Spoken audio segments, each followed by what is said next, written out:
Une vis à tête arrondie et agaçante. Elle est désormais dure à ôter. Mais dans cette vidéo, je vais te montrer 3 astuces géniales pour y arriver très rapidement et facilement. En effet, une fois que la vis est un peu abîmée, chaque tentative pour la retirer complètement ne fait généralement qu'empirer la situation, surtout si tu n'as plus de bonne prise. Mais comme au moins une de ces méthodes fonctionnera aussi pour toi, tu devrais toutes les regarder. En effet, selon le degré d'usure de ta vis, il existe différentes possibilités.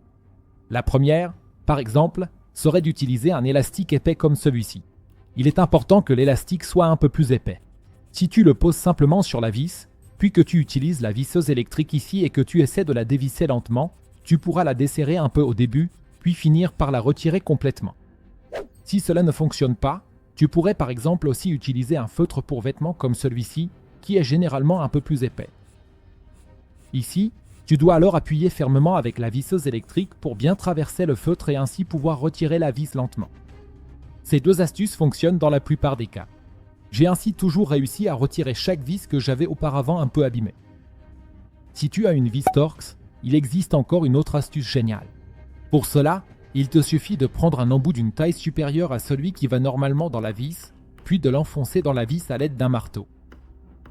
Ici, tu dois donner quelques coups forts pour bien l'enfoncer, puis tu pourras, dans la plupart des cas, retirer la vis lentement vers le haut.